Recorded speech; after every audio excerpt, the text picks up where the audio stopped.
Perjalanan luar biasa yang penuh tantangan dalam mencapai kemerdekaan Indonesia ini menghadapi banyak lika-liku. Pertumpahan darah para pahlawan serta para rakyat Indonesia yang dikerja paksa merupakan sebuah saksi berkibarnya bendera merah putih sampai sekarang.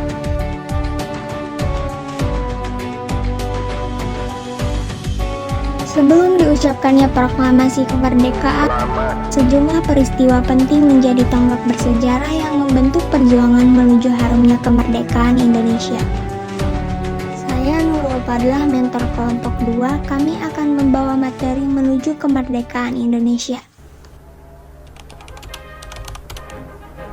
PPKI, Panitia Persiapan Kemerdekaan Indonesia atau Dokuritsu Junbi Inkai, merupakan sebuah panitia bentukan Jepang yang bertugas untuk mempersiapkan kemerdekaan Indonesia.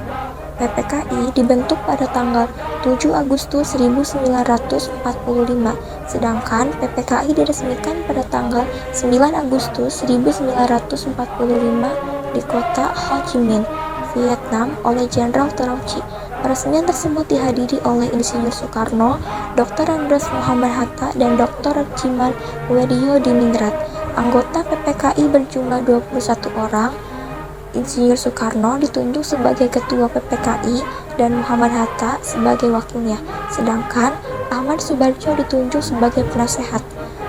Tujuan dibentuknya PPKI yaitu untuk melanjutkan tugas BPU PKI, yaitu mempersiapkan proklamasi kemerdekaan, pemindahan kekuasaan, dan membentuk undang-undang dasar serta tata kenegaraan Republik.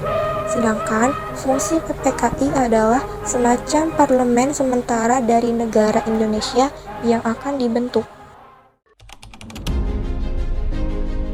Setelah proklamasi kemerdekaan Indonesia, Panitia Persiapan Kemerdekaan Indonesia menggelar sidang pertamanya pada tanggal 18 Agustus 1945. Namun, sebelumnya PPKI telah mengadakan rapat di Pejambon untuk membahas rancangan Undang-Undang Dasar yang sebelumnya telah dirancang oleh Panitia 9 pada tanggal 22 Juni 1945. Pembahasan yang dipimpin oleh Dr. Andes Muhammad Hatta selama 15 menit tersebut telah disepakati untuk menghilangkan kalimat dengan kewajiban menjalankan syariat Islam bagi pemeluk-pemeluknya agar tidak terjadi polemik dalam kehidupan masyarakat Indonesia karena Indonesia menganut beberapa agama. Setelah rapat usai, sidang pertama pun dilaksanakan pada tanggal yang sama, 18 Agustus 1945, sehingga menghasilkan beberapa keputusan, yaitu yang pertama, mengesahkan Undang-Undang Dasar 1945. Pada sidang pertama PPKI, Undang-Undang Dasar 1945 disahkan menjadi konstitusi negara. Selain mengesahkan Undang-Undang 1945, PPKI juga melakukan revisi Piagam Jakarta atau Jakarta Charter. Yang kedua yaitu menetapkan Insinyur Soekarno sebagai Presiden dan Dr. Andes Muhammad Hatta sebagai Wakil Presiden. Penetapan Insinyur Soekarno sebagai Presiden dan Dr. Andes Muhammad Hatta sebagai Wakil Presiden merupakan usulan dari Otto Iskandar Dinata. Yang ketiga itu membentuk Komite Nasional. PPKI membentuk Komite Nasional yang bertujuan untuk membantu tugas-tugas Presiden sebelum dibentuknya perwakilan rakyat. Sidang kedua PPKI dilaksanakan pada tanggal 19 Agustus 1945. Dalam sidang kedua PPKI menghasilkan beberapa keputusan yaitu sebagai berikut. 1. Membentuk pemerintah daerah. 2. Membentuk Komite Nasional Daerah. 3. Membentuk 12 kementerian. 4. Membentuk 4 menteri negara. 5. Membentuk Tentara Rakyat Indonesia. Sidang ketiga PPKI pada tanggal 22 Agustus 1945. PPKI mengadakan sidang ketiga yang menghasilkan keputusan-keputusan sebagai berikut. 1. Menetapkan Komite Indonesia Pusat atau KNIP. 2. Membentuk Partai Nasional Indonesia atau Pusat PNI. 3. Membentuk Badan Keamanan Rakyat atau BKR. Perbedaan golongan muda dan golongan tua. Golongan tua berpendapat bahwa kemerdekaan Indonesia harus dilakukan berdasarkan Rapat Panitia Persiapan Kemerdekaan Indonesia (PPKI). Sedangkan golongan muda merasa kemerdekaan Indonesia harus diproklamirkan sesegera mungkin saat ada kekosongan kekuasaan karena Jepang menyerah terhadap sekutu waktu itu. Ketika mengetahui bahwa Jepang kalah dari sekutu dalam Perang Pasifik, golongan muda merasa momen ini menjadi waktu yang tepat untuk menyatakan kemerdekaan Indonesia. Golongan muda kemudian mendesak Soekarno dan Muhammad Hatta yang merupakan tokoh dari golongan tua untuk segera memproklamasikan kemerdekaan. Akan tetapi, keinginan golongan muda ini ditentang oleh golongan tua. Golongan tua merasa proklamasi harus dilakukan setelah melewati perhitungan politik yang sudah matang. Sebab dengan perhitungan politik yang matang, diharapkan tidak akan terjadi pertumpahan darah di Indonesia. Selain itu, golongan tua yakin bekerja sama dengan Jepang dapat membantu Indonesia mencapai kemerdekaan melalui jalur damai. Oleh sebab itu, ketika golongan tua didesak oleh golongan muda untuk segera mengumandangkan proklamasi kemerdekaan, mereka ingin lebih dulu membicarakan hal tersebut bersama PPKI. Hal ini dilakukan agar tidak menyimpang dari aturan pemerintahan Jepang yang sudah menjanjikan kemerdekaan Indonesia.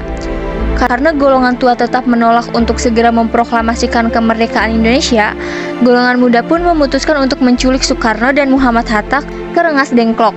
Selama di pengasingan, Soekarno dan Muhammad Hatta terus didesak oleh golongan muda agar segera menyatakan kemerdekaan Indonesia. Pada akhirnya, Soekarno dan Muhammad Hatta pun mengabulkan keinginan golongan muda. Upacara proklamasi kemerdekaan Indonesia kemudian dilaksanakan pada tanggal 17 Agustus 1945. Meskipun terjadi perbedaan pendapat antara golongan tua dan golongan muda dalam mencapai kemerdekaan Indonesia, pada nyatanya sejarah membuktikan bahwa mereka mampu untuk mencapai konsolidasi atau kesepakatan bersama. Konsolidasi inilah yang menjadi hal penting dalam menjawab tantangan baik di sekitar era proklamasi maupun masa-masa setelah proklamasi kemerdekaan Indonesia. Peristiwa Rengas Dengklok adalah peristiwa penculikan yang dilakukan oleh sejumlah pemuda antara lain Soekarni, Wikana, Aidi, dan Sairul Saleh dari perkumpulan Menteng 31.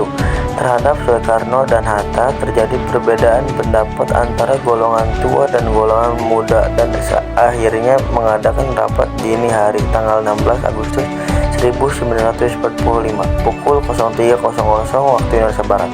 Soekarno dan Hatta dibawa ke Rengas Dengklok, Karawang untuk kemudian didesak agar mempercepat proklamasi kemerdekaan Republik Indonesia. Sampai dengan terjadinya kesepakatan antara golongan tua yang diwakili oleh Soekarno, Hatta, serta Mr. Ahmad Subarjo dengan golongan muda tentang kesepakatan kapan proklamasi akan dilaksanakan, terutama setelah Jepang mengalami kekalahan dalam Perang Pasifik. Selanjutnya, antara golongan tua dan golongan muda itu tercapai kesepakatan bahwa proklamasi kemerdekaan harus dilaksanakan di Jakarta. Karena adanya kesepakatan itu, maka Yusuf Punto dari golongan muda bersedia mengantarkan Mr. Ahmad Subarjo beserta sekretarisnya. Subarjo memberikan jaminan dengan taruhan nyawa bahwa proklamasi kemerdekaan akan diumumkan pada keesokan harinya pada tanggal 17 Agustus 1945 selambat-lambatnya pukul 12.00 WIB. Dengan adanya jaminan itu, maka Komandan Kompi Peta Rengas Dengklok Cudanco bersedia melepaskan Insinyur Soekarno dan Dr. Soeharto kembali ke Jakarta.